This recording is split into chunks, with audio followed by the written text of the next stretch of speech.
Hey, today we're going to have a somewhat gay time as we talk about the Children's Hour, the Birdcage, and As Good as It Gets, which isn't very good.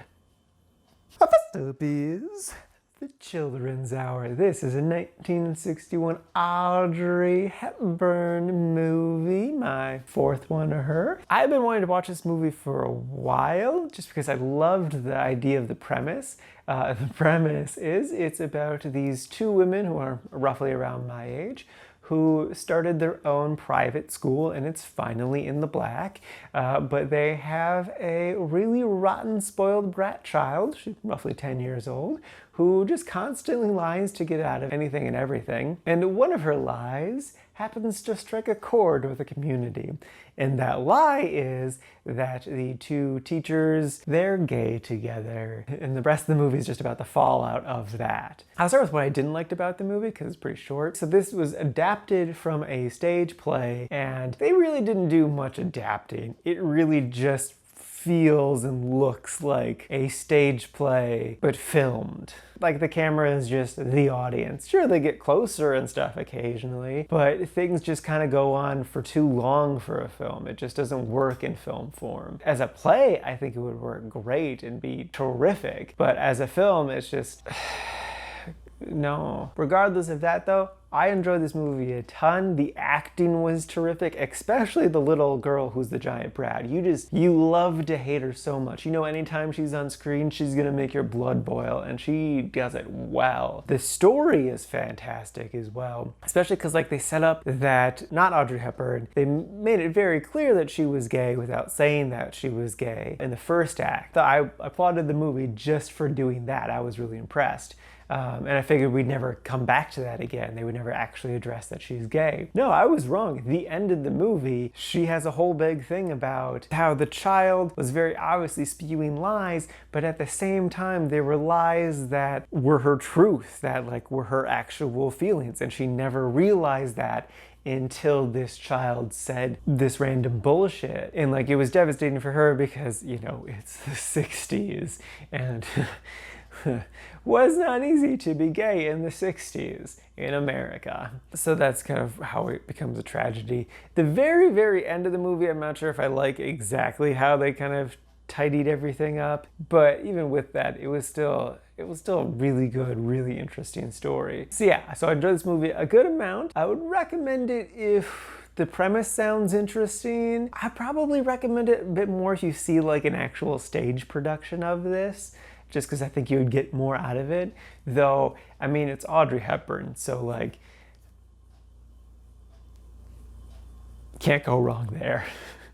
Next up is The Birdcage. This is a 1996 film starring Robin Williams, Nathan Lane. It also features Gene Hackman and Ally McBeal, also Diane Wiest. I forgot about her. The basic premise is you got Robin Williams and Nathan Lane as one couple, and they have a son, and then you got Gene Hackman and Diane Wiest as a very conservative, ridiculous Republican couple. They have a daughter, and then their two kids are getting married. So now these two polar opposites have to meet and interact, and shenanigans will ensue. So they established that as the premise very early on. So I figured, okay, we're gonna get like roughly at the beginning of the second act is when the families will meet and hijinks will ensue, have a gay old time. But no, the movie is mostly about the build up to them meeting, and it's also way more so just about the drama between Robin Williams' character and Nathan Lane's character. And Gene Hackman and Diane Wiest and Ally McBeal are barely in this movie, which is such a tragedy because they're all really great. But it just, I don't know, a lot of the humor just didn't work for me. I was hoping for more of that Clash of the Worlds funny stuff rather than just like the humor that's about the ridiculously flamboyant. Like, I don't find that funny. I don't know. I definitely liked the basic premise a lot, and this is actually a remake of a French movie, so I'm potentially gonna check that out. I just thought it was fine. I really think had it been more of what I thought it was gonna be a better experience. I don't really recommend it, but I don't know. You're not in for an awful time by any means. It's middle of the road to me.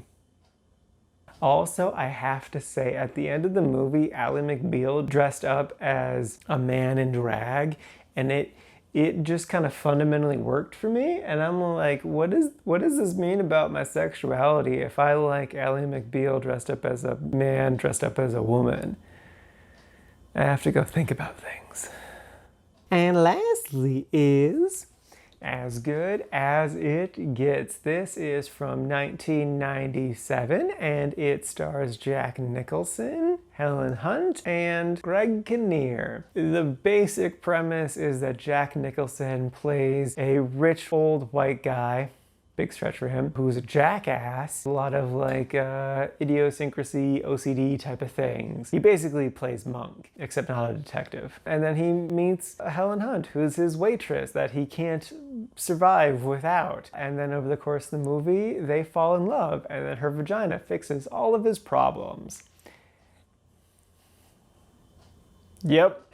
First off, I don't know how the hell Jack Nicholson and Helen Hunt won Best Actor and Best Actress for this movie, because they do nothing. Also, earlier this year when I was talking about Rain Man and how it set up that precedent for actors playing characters with disabilities to win awards, hey look, it's an actor who plays a character with a disability to win an award. Weird. I also really didn't like that they had a beautiful young woman fall in love with someone who's literally twice her age. And then I also didn't like that she fixed all of his problems just magically. And I get that it's supposed to be a cute story and stuff, but it's just bad. What I think would have been a lot better is had it kind of been more like Monk, where Jack Nicholson meets Helen Hunt and she does help him, but she doesn't fix all of his problems, and the movie's more about them becoming really good friends. That would have been so much more powerful. So yeah, I didn't really care for this movie. I didn't put it in the didn't like category,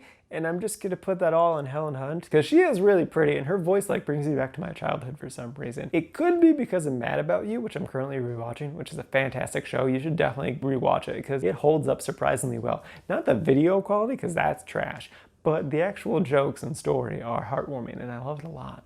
Unlike this movie's not good. So yeah, I don't recommend it. Please don't watch this movie. Also, what the hell, Academy Awards, get better. Alrighty, now for today's rankings. First up, we got The Children's Hour sitting at number 54 in the quite like section. And then after that is The Birdcage sitting at number 134 in the liked category. And then not too terribly far behind is As Good as It Gets sitting at 157 in the meh category.